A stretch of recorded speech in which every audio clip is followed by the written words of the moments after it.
Welcome back to The Hill on NewsNation. Today, two self-radicalized suspects were arrested for allegedly plotting a terror attack at a Taylor Swift concert in Vienna, Austria. All of Swift's shows in Vienna have been canceled as a result.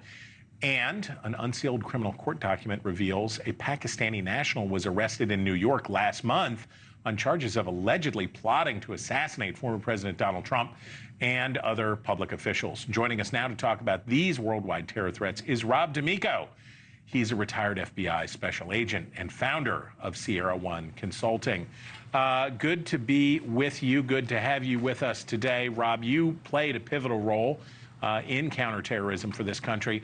What does this Iranian-linked assassination plot tell you about the state of our national security concerns at this moment?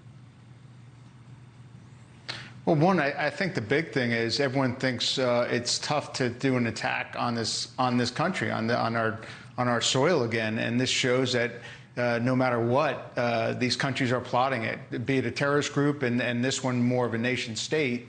I think it just brings into reality that we're not safe. But, you know, with agencies like the FBI and some of the other government agencies out there, we're constantly looking at these threats. We're constantly seeing what's really real and what's make-believe. And this one turned out to be real and potential assassination.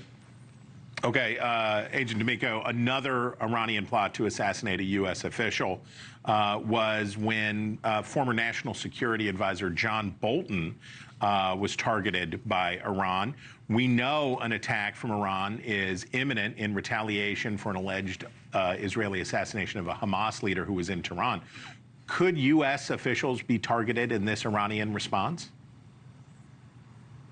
I think so. I think this is all going back to General Soleiman's assassination, his killing in Iraq back in a couple years ago, and it was odd because I was actually in Afghanistan at the time, and I know the gentleman that actually proceeded with that attack through the network. It was authorized by Trump, and I think they're really trying to get back at the assassination of Soleiman because he was such a big figure in their guard unit, and it was a blow to them worldwide that we could actually get in, find out exactly what car he was in, and then putting a missile in the car. So I think they're trying to get back for that, and there's a number of people in the national security apparatus that they're trying to get back at, and Trump being the top one. So I do think, even though he wasn't named in this, I think there's probably some other higher level clearance information that points to that's probably who they were after.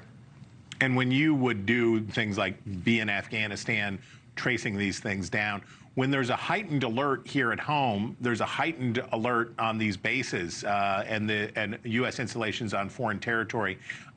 This affects how they're living and what they're doing too, right? Absolutely. So after the attack on Soleiman, the Taliban used to rocket the U.S. Embassy all the time, but they were very off. Their missiles weren't very accurate. And after the U.S. killed Soleiman, they actually brought some Iranian folks in and to help them with their rocket trajectory. And matter of fact, the missile that they shot at the U.S. Embassy was 100 yards from where I was living at the time. It was the closest rocket attack we had in probably 5 or 6 years. And it was definitely because the Iranians brought in their professionals to get that rocket to a better injection into the U.S. system. Thank you for watching, and make sure you go to joinnn.com to find NewsNation on your television provider. And don't forget to click the red subscribe button below to get more of NewsNation's fact-driven, unbiased coverage.